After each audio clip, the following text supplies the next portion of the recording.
Bonjour à tous et à toutes, moi c'est David, je suis autoconstructeur et sur cette chaîne vous pourrez suivre l'évolution de mes différents chantiers, la construction de ma maison triangulaire, ma maison A, mais également les chantiers pour le futur camping thématique sur l'autonomie des foyers, le camping La Ressource, le gros projet que je porte. Bonjour à tous et à toutes, aujourd'hui je vous fais une vidéo, point de situation par rapport au chantier. Et je vais également vous poser des questions techniques pour avoir votre avis sur plusieurs points. Alors, je vous avais annoncé dans la précédente vidéo que normalement, il me fallait peut-être 2 voire 3 semaines maximum entre le moment où j'avais fini donc la pose des éléments de toiture et la reprise du chantier pour la suite. Ça va être un peu plus long parce qu'il y a eu des complications. Malheureusement, vous savez, l'impondérable, comme qui dirait, l'impondérable. On ne sait jamais quels sont les événements qui vont se produire, on ne maîtrise pas les aléas malheureusement, et dans mon cas, plusieurs facteurs influencent mon chantier de manière constante. Ça peut être le temps, la météo, les grêles qui me retardent, comme vous avez pu voir sur la précédente vidéo où effectivement j'ai pris un orage de grêle qui ont généré quasiment plus d'une centaine de trous dans mes écrans sous toiture avant que je puisse avoir le temps donc de poser les éléments de couverture, donc ça retarde. Vous avez également donc le froid, parfois vous avez pu voir sur les premières vidéos sur cette chaîne que à cause du gel, les températures à -7, j'ai galéré comme c'était pas possible, les canicules ou quand vous avez quasiment 40 degrés et que sur votre toit avec les écrans sous toiture noirs, la température va monter à 40, 50 degrés, c'est un cauchemar, c'est une fournaise, c'est encore un des facteurs qui fait que vous allez retarder votre chantier, les imprévus avec des matériaux qui manquent, et on n'y pense pas souvent, mais le moral, effectivement, le risque de burn-out sur les chantiers, la lassitude, la solitude, comme je l'ai évoqué quelques fois dans les vidéos, quand vous êtes seul sur un chantier, c'est parfois compliqué d'avancer. Mais il y a également le facteur sentimental. Et dans mon cas, malheureusement, ma compagne était à 500 km donc de chez moi. J'allais la voir le plus régulièrement possible. Je faisais 500 km pour y aller, 500 km pour revenir, 10 heures aller-retour, plus le compte carburant, ce n'est pas négligeable. La nécessité de passer du temps avec elle, ce qui fait qu'en fait c'est du temps que vous ne passez pas sur votre chantier, et quand l'amour malheureusement vous aveugle, et vous faites tout ce qui est nécessaire pour plaire à votre compagne ou votre compagnon, et vous faites des travaux pour elle, et encore des travaux, et encore des travaux, vous retardez vos chantiers, vous mettez en pause vos chantiers pour elle, et malheureusement ça a été également mon quotidien. Alors, je vous avais dit 2 à 3 semaines après la pose de la couverture, ça va être plus longtemps, pourquoi? Parce que je me suis pris une grosse baffe. La femme que j'aimais, malheureusement, comment vous dire ça, elle a fait le choix d'aller voir un autre homme, voilà. Elle a fait le choix de choisir un autre homme, malgré les engagements. Il suffit d'un mensonge découvert pour créer le doute sur chaque vérité exprimée. Quand tu décides de toute façon que c'est terminé, ce n'est pas parce que tu n'aimes plus la personne, c'est parce que tu n'as plus la force de donner quelque chose que tu ne reçois jamais en retour. Et puis, ça fait mal quand une personne dit qu'elle tient à vous, mais que ses actes démontrent complètement le contraire. Je pense qu'il vaut mieux être célibataire qu'être avec quelqu'un qui vous ment, qui vous trompe, qui vous manipule, qui vous manque de respect. Et malheureusement, le côté sentimental influe directement sur vos projets, sur vos chantiers. C'est quelque chose de dingue à quel point ça peut avoir une influence sur votre motivation, sur votre efficacité sur un chantier. Voilà, donc dans mon cas, j'étais censé aller vivre dans le sud, comme je vous avais peut-être annoncé sur les précédentes vidéos, ou laissé entendre. J'étais censé reprendre un emploi là-bas, j'étais censé même l'épouser, j'avais déjà la petite boîte avec le petit cœur, mon petit nom dessus, le sien, il manquait plus que la bague. J'étais même censé acheter une maison là-bas avec elle, dans le nord du département. Il y avait beaucoup de projets. Malheureusement, tout tombe à l'eau quand vous n'êtes plus sa priorité, quand bien même vous l'auriez été. Et donc elle a choisi un autre homme, voilà.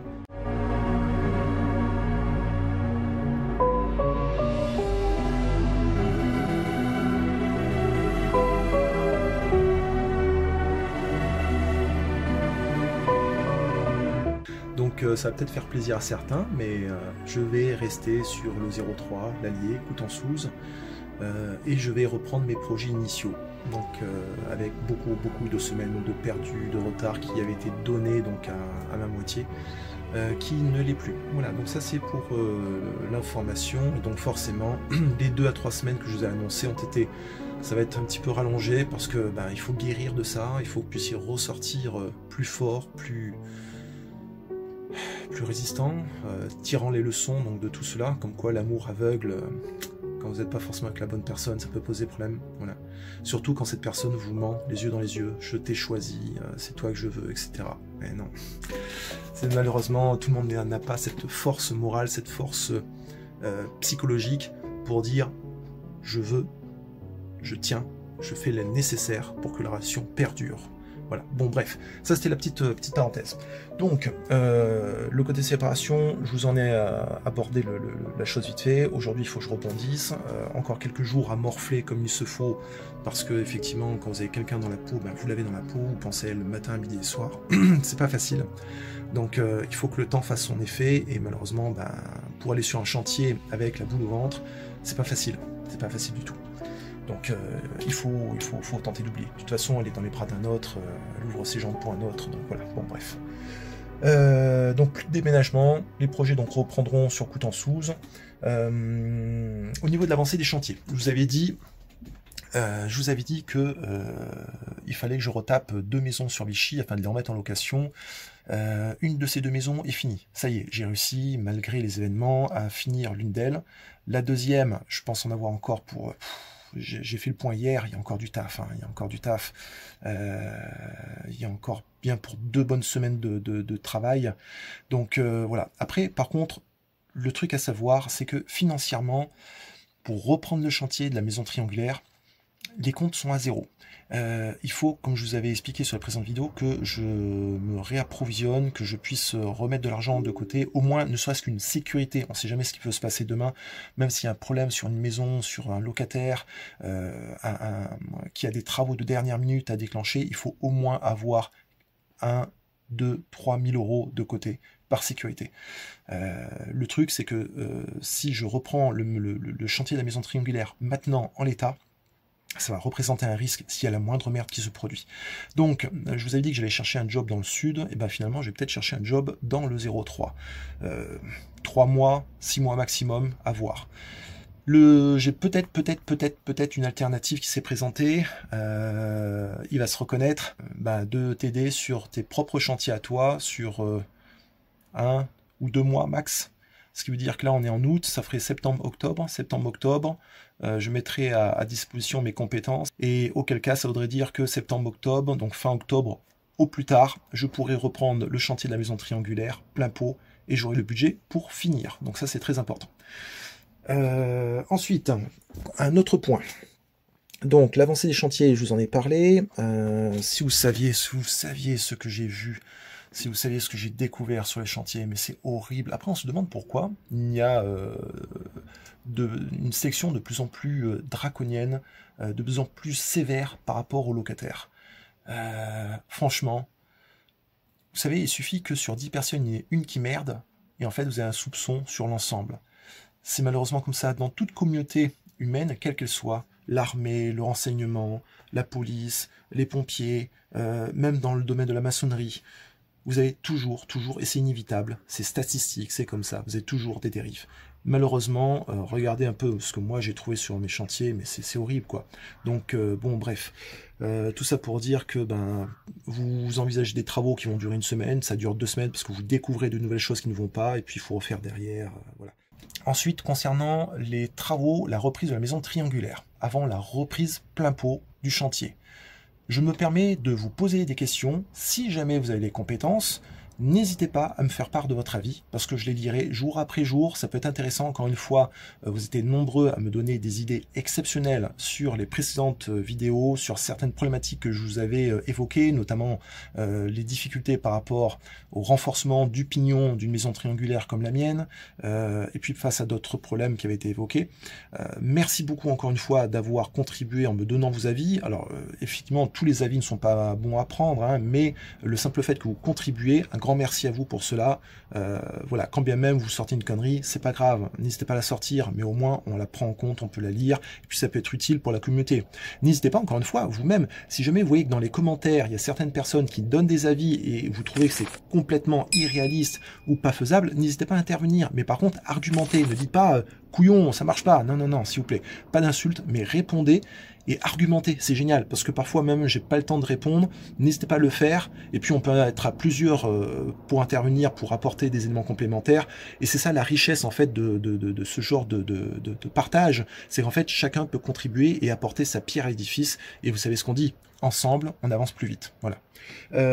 Donc, les avis que j'aimerais vous soumettre concernant les pignons. Vous savez que là, la maison triangulaire, la toiture est faite, les menuiseries qui viennent de Pologne donc sont posées, et donc la prochaine étape c'est de fermer les pignons, et ensuite donc de fermer le sol au niveau du plancher. On va commencer par les pignons. Les pignons, normalement, j'étais censé fermer avec du bardage en Douglas. En Douglas que je commandais en Syrie. Alors, je vous bascule sur l'ordinateur pour qu'on puisse voir ça ensemble. Voici le devis que j'ai, d'accord, concernant le bardage et le parquet. Alors, au niveau du parquet, je vous montre, on est à 18 € hors taxe. Je crois que c'est exprimé en mètres carrés, hein, ça doit être un truc comme ça. Je ne sais plus. Donc, le parquet Douglas, il est en 22 mm d'épaisseur, séché, raboté, rainuré languette sur 4 faces. Oui, c'est bien au mètre carré. 18 € hors taxe le mètre carré. D'accord? Donc là, le total que vous voyez, 3132 €, c'est le rez-de-chaussée plus le premier étage pour le parquet. Concernant le clin Douglas, 22 mm d'épaisseur par 13 cm de large, 13,5. Ce sont des lames de 3 mètres, séchées, rabotées, rainurées sur 4 faces. On est au mètre carré, pareil, à 18 € le mètre carré. Alors, le clin, c'est ce qui vient à l'intérieur de la maison. C'est la finition, en fait. Vous savez, c'est les petites lames de bois que vous voyez quand vous êtes dans la maison. C'est voilà. Et ensuite, le clin épicéa. Alors non, je dis une connerie. Le clin Douglas.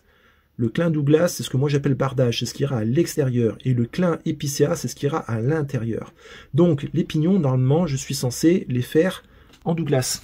Je vais prendre un stylo pour vous montrer ça. Donc vous avez le triangle, d'accord, qui est fait. Ici vous avez donc les menuiseries. Et au premier étage, pareil, les menuiseries. Donc là il y a le bois, là il y a le bois, et là après vous avez le triangle. Ce qui fait qu'en fait il y a ces parties-ci et là. Ici également, et là, à fermer. Pourquoi? Parce que si je commande des triangles, c'est un coût supplémentaire que je n'ai pas. Ce qui veut dire que si vous constituez votre projet, bah, n'hésitez pas à intégrer la donne. Et encore une fois, allez voir mon fournisseur en Pologne, c'est imbattable. Pour rappel, la baie vitrée double, plus une porte d'entrée, plus une porte-fenêtre, plus une double porte-fenêtre, plus le triangle, plus de l'autre côté, une porte-fenêtre, triple vitrage, plus au rez-de-chaussée, 2 fenêtres, triple vitrage, je m'en tire pour 4009, d'accord? Et au moins cher, c'est le petit résumé que je vous fais rapidement, au moins cher, je crois que c'était sur La Paire, quand ils avaient la promotion à moins 30, on était à 10 000 €. Donc c'est quasiment imbattable. Ça, c'est ce qu'il y a à faire. Donc au niveau des triangles, si jamais il a fallu que je rachète ça, on serait parti en Pologne, je crois que c'était sur 300 ou 400 € le triangle. En France, on était sur à peu près 1000 € plus ou moins, entre 900 et 1200 € le triangle. Donc ça aurait fait 400, 800 €, ça aurait fait 1600 €, voilà. Donc en fait, j'ai fait le choix de partir en bardage Douglas. Et donc, la première question que je voulais vous poser là-dessus, c'est, moi, au départ, je suis parti sur des lames qui sont boîtes, d'accord? Ok, des lames en Douglas. Sauf que les lames en Douglas, il faut que vous le traitiez. Donc, il faut mettre un produit dessus tous les 3 ans, tous les 5 ans. Ben, en fait, comme une maison en bois, quoi. Il faut le protéger. Et donc, je voulais voir si, au lieu de lazurer ça, au lieu de mettre, par exemple, de l'huile de lin ou je ne sais pas quoi, qui permettrait donc de nourrir le bois à chaque fois, mais ça a un coût, est-ce qu'on pouvait mettre quelque chose de plus durable, qui n'a plus besoin d'entretien. Et donc, j'avais le choix entre le Douglas, d'accord, qui lui, le devis est déjà validé de toute façon, mais bon, on peut toujours se démerder, comme j'ai un camping qui va arriver, ça peut toujours servir pour ailleurs. Donc il y avait le Douglas, l'autre possibilité c'était le composite, ok.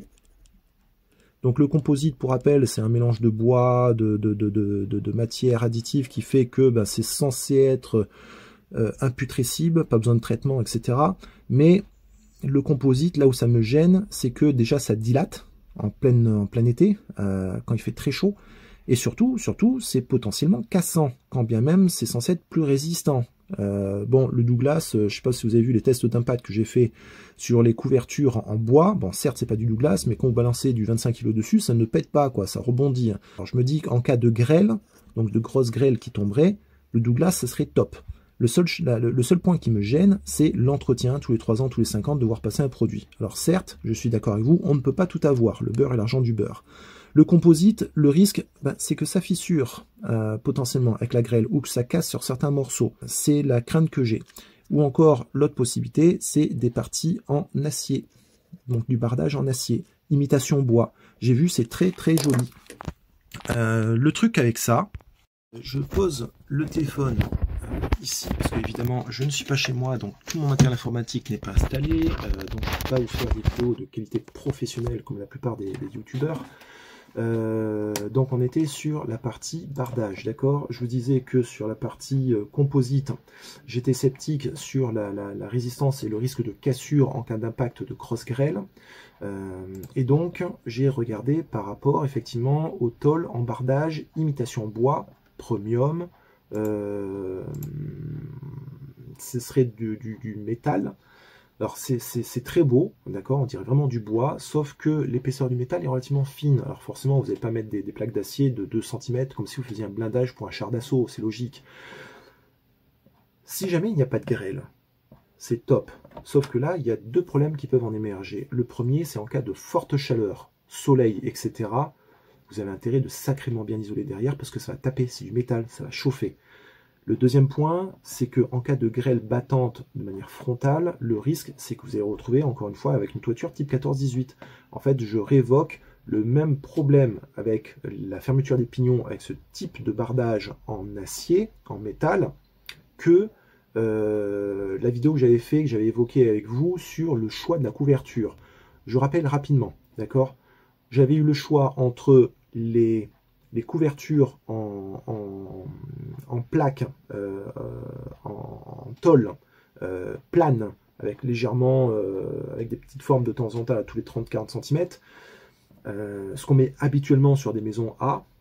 En termes de budget, je rappelle, je vous donne des infos comme ça, on n'est pas à 100 euros, 200 euros près, mais en gros pour les plaques d'acier, les plaques de toiture, on était, pour ma maison à moi, je rappelle, 8 mètres de large par 15 mètres de long, en prise au sol.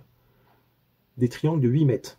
Ce qui veut dire qu'en fait, ça me donne 120 mètres carrés de toiture, donc 240 mètres carrés avec les 2 pans. 120 mètres carrés de toiture pour un pan. 240 mètres carrés au total. Pour les 200 mètres carrés, j'étais à peu près 6800 TTC de tête pour les bacs acier. Ce qu'on met habituellement sur les maisons triangulaires. Vous voyez, sur la plupart des chantiers de maisons triangulaires, on met du bac acier. C'est ce qui revient le moins cher. 6800 euros. Si ensuite on partait sur de la tuile, on était au-dessus des 10 tonnes de poids, et en termes de coût, on était aux alentours des 7000 euros, c'était à peu près la même chose. Les tuiles ont pris beaucoup en termes de prix, depuis les gros orages de grêle qui ont détruit plus de 100 000 toitures, il y a de ça quelques années. Ensuite, le troisième choix, c'était les tuiles Gérard, Polytuiles, Decra et compagnie, où là on est sur un budget d'à peu près 13 000 euros, mais c'est indestructible. Et en termes de poids, je suis à 1,7 tonne. Bon à savoir. Et ensuite, il y avait les bardeaux bois. Les bardeaux bois, ou également appelés tavaillons, donc ce sont des tuiles de bois qui sont vissées les unes sur les autres, clouées sur les unes sur les autres, avec un recouvrement triple. Sur mes tests d'impact, regardez ma vidéo, test d'impact sur des éléments de toiture, que ce soit des boules de pétanque ou même des gros poids de 10 kg, il n'y a que les couvertures en bardeaux tavaillon qui ont résisté. Certes, il y avait peut-être un tavaillon, un bardeau de fêlé, quand vous avez des gros poids de 10 kg qui tombent dessus, mais contrairement aux polytuiles, au décras, à la tuile Gérard, qui se pliaient quand même, les tavaillons bardeaux, c'est ce qui résiste le mieux. Et là, par contre, en termes de coût, c'est ce qu'il y a de plus cher. On est sur 16 000 € à minima. Voilà, donc bon à savoir. Donc, je repars sur mon histoire de bardage.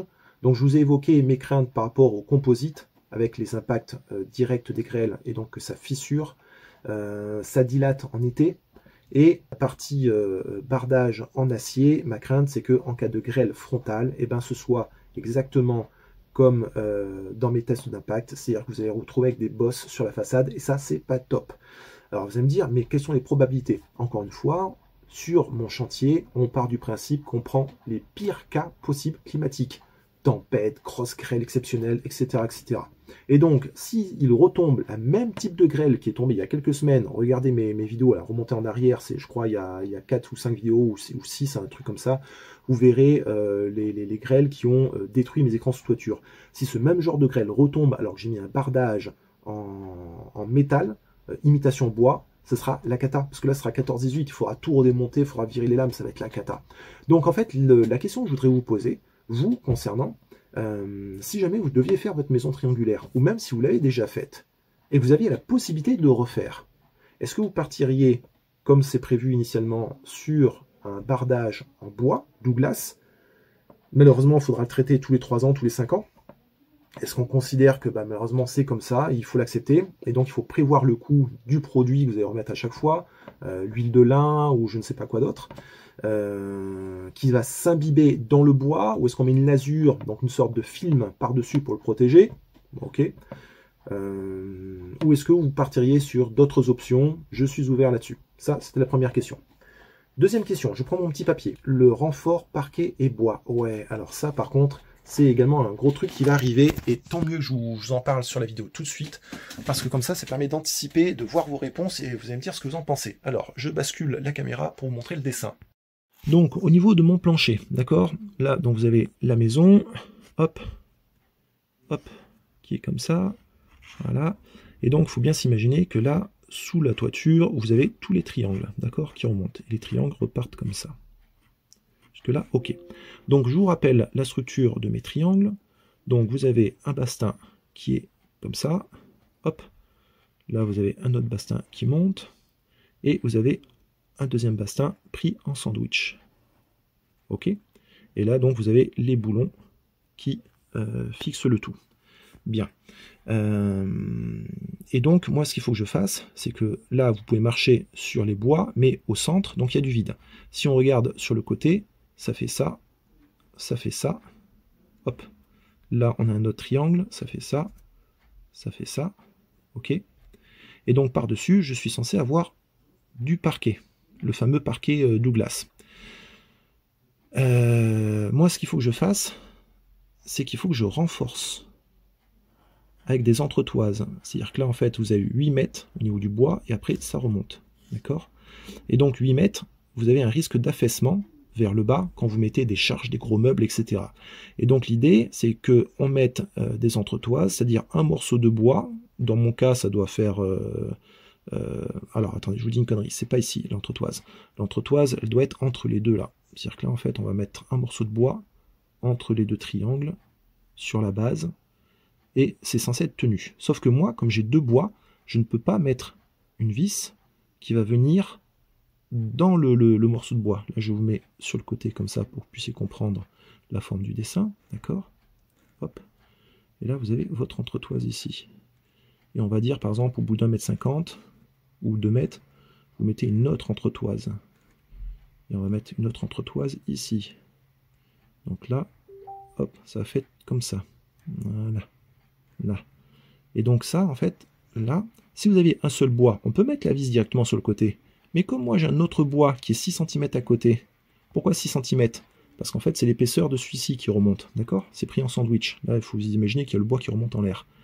Donc là, on ne peut pas mettre une vis, parce qu'il y a celui-là qui gêne. La seule possibilité qu'on peut faire, c'est mettre la vis légèrement en biais pour pouvoir la visser. Pareil, en bas, on pourra la mettre légèrement en biais pour pouvoir la visser. pour que ça passe à cause de ce bois-là. Donc en fait, on aurait 2 vis seulement. Pareil ici, pareil en dessous, pour pouvoir visser chaque entretoise. La question que je voulais vous poser, si vous avez la connaissance, si vous maîtrisez le sujet, du fait que je suis censé mettre dessous des dalles d'OSB 3, d'accord, pour fermer. Et que par-dessus, il y a un plancher qui revient. Ça fait comme une sorte de sandwich, si vous voulez, en dessous et en dessus. Donc ça va être cloué par-dessous, ou vissé, d'accord, avec des petites vis, enfin des petites vis, des vis sûrement de 100 mm, sachant que là, ça va être de l'OSB 3 en 22 mm, d'accord, OSB 3 de 22 mm, et par-dessus, vous avez donc un parquet en Douglas qui fait également 22 mm. Du fait que dessous sera tenu, donc sera tenu entre chaque triangle, d'accord, parce que l'OSB 3 va venir sous toute la maison. Est-ce que c'est nécessaire de mettre ces pièces quand même? Parce que là, il y a du taf, et puis il faut que je rachète des bastins pour pouvoir les découper. Il y a un sacré boulot. Est-ce nécessaire de mettre ça, même si dessous on met l'OSB 3 et par-dessus le plancher? Si vous me dites oui, je suis preneur d'une argumentation. Si vous me dites non, je suis également preneur d'une argumentation. Voilà, ça c'est la deuxième question. Ensuite, l'autre sujet que je voulais aborder avec vous, c'est concernant la différence de niveau. C'est-à-dire que, ici par exemple, là je suis censé avoir 25 cm, d'accord, de bois. Celui-ci va faire 24,5. Celui-ci, il va faire 25,1. Celui-ci va faire 24,8. Donc en fait, il n'y a rien de droit.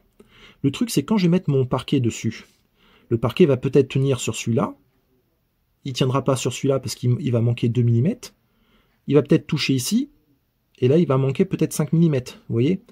Donc, quand vous avez un truc comme ça, est-ce que vous faites chier à tout poncer avec un rabot pour tout remettre de niveau, à chaque fois à prendre une règle pour voir si on est de niveau, ou est-ce qu'on procède différemment, c'est-à-dire qu'on laisse, pas grave s'il y a des jours sous certains bastins, et puis on fixe là où ça touche, ou est-ce qu'on part sur une troisième option, on reprend de l'OSB 3 et on le remet par-dessus en plus. C'est-à-dire qu'au lieu d'avoir, donc là-dessous, vous imaginez, vous avez l'OSB 3, et bien par-dessus, vous remettez de l'OSB 3. D'accord? Avec des dalles. Comme ça, vous avez une plus grande surface de contact là où ça touche. Et par-dessus, on pourrait remettre le parquet de 22 mm. Au moins il serait droit et puis il y aurait une meilleure répartition du poids. Par contre, ça engendre un surcoût de 1 200 € de mettre de l'OSB 3 supplémentaire par-dessus. Donc j'aimerais avoir votre avis. Voilà, alors ça fait beaucoup de questions. N'hésitez pas à revenir en arrière sur ce que je viens d'aborder là, de manière à réécouter mes 3 problèmes. Je vous les résume à nouveau. Est-ce que, en mettant des dalles d'OSB 3 de 22 mm par-dessous, et en les vissant, je suis quand même dans l'obligation de mettre des entretoises pour solidifier mes triangles entre eux, ici, ici, ici, ici, ici, etc., etc. Tous les 1,50 m. Ça voudrait dire que comme j'ai 29 triangles, et il me faut mettre ça tous les 1,50 m, supposons que j'en mette 4 entre chaque triangle, 4 fois 29, ça fait un paquet d'entretoises, d'accord? Il faut faire ça également au niveau du premier étage. Donc, est-ce que comme je mets de l'USB 3 dessous, c'est nécessaire? Et sachant que par-dessus, je remets donc un parquet de 22 mm, est-ce que c'est nécessaire de mettre ces entretoises-là? Deuxième question, c'est que comme mes bois n'ont pas tous la même dimension, forcément, ça a séché, on n'est pas au millimètre près, hein. Quand vous commandez du bois en Syrie, ils ont des millimètres qui s'autorisent d'écart. C'est-à-dire que là, je vais avoir 25 cm, là, je vais avoir 24,8, là, je vais avoir 25,1, là, je vais avoir 24,7 par exemple. Donc, il n'y a rien de droit. Est-ce qu'on se ferait chier à tout raboter au rabot en mettant à chaque fois la règle dessus? On en a pour des jours et des jours pour tout égaliser. Ou est-ce qu'on se dit on s'en fout et par-dessus on pose directement le parquet en Douglas en mettant si besoin des cales de parquet dessous si jamais ça touche pas sur certains? Ou est-ce que on prend une autre option, c'est-à-dire qu'on remet de l'OSB 3 par-dessus, des grandes dalles, de manière à compenser les vides sous certains, et par-dessus on remet le parquet, mais ça aurait un surcoût donc de 1 200 €. Je profite d'une quatrième question qui me vient à l'esprit, sachant que si je ferme par-dessous, À la base, c'est pas pour rigidifier. À la base, c'est pour que les caissons soient fermés entre chacun des triangles pour que je puisse mettre ma paille dedans pour l'isolation. Est-ce que 22 mm c'est bon ou est-ce que je peux me contenter d'un 15 mm ou d'un 12 mm? Je sais pas. Ce serait déjà moins cher et ce serait plus facile à mettre en œuvre parce que ce serait moins lourd. Et du coup, si jamais il faut qu'on retienne l'option de l'OSB 3 par-dessus, est-ce que, pareil, on part sur du 15 mm, ou là, par contre, comme on est par-dessus que c'est porteur, on remet du 22 mm en plus du parquet en Douglas? Voilà, beaucoup de questions. N'hésitez pas à revenir en arrière pour revoir les points qui sont évoqués et que vous puissiez m'apporter vos éléments de réponse. Je vous ai fait donc un point sur la situation. Donnez-moi encore jusqu'à fin... Ah, on est quoi? On est en août? Ouais. Si jamais je peux faire quelques chantiers pour me refaire un peu d'argent et pouvoir reprendre ensuite le chantier, ça voudrait dire que la maison triangulaire, on va réattaquer plein pot pour fin octobre, début novembre, d'accord?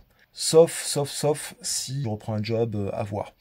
Dans tous les cas, en fonction de vos éléments, en fonction des différentes réponses que vous allez me donner, moi ça me permettra de cogiter, ça me permettra donc de préparer la reprise de ce gros chantier. Et puis en même temps, d'ici là, il faut que je répare mon petit cœur, il faut que j'oublie la personne que j'ai dans la peau, et il faut que je rebondisse. Voilà, il faut que je passe sur autre chose. C'est dur, hein, c'est dur. Mais bon, c'est comme ça, c'est la vie. Écoutez, sur ce, je vous dis à bientôt tout le monde. Donc c'était une petite vidéo intermédiaire, en même temps ça vous permet de vous donner des nouvelles. Donc je résume vite fait, il me reste encore 2 semaines pour pouvoir refinir une maison que j'ai sur Vichy, pour la remettre en location. Ensuite, soit j'embraye sur un emploi, soit j'embraye avec des amis, des services pour pouvoir me faire une petite trésorerie, à voir. Et dans tous les cas, la reprise du chantier se fera rapidement. Mais bon, la bonne nouvelle, c'est que maintenant, je ne pars plus dans le sud. Je reste là où il y a les terrains de mon futur camping thématique sur l'autonomie et je continue la maison plein pot avec l'idée de l'habiter. Et donc ça veut dire quoi? Ça veut dire que... ah bah oui, je vais vous le dire. Je viens de répondre positivement aux propositions de partenariat de plusieurs entreprises qui m'ont contacté pour me demander si j'étais partant de recevoir leur matériel pour mes futures installations d'autonomie électrique.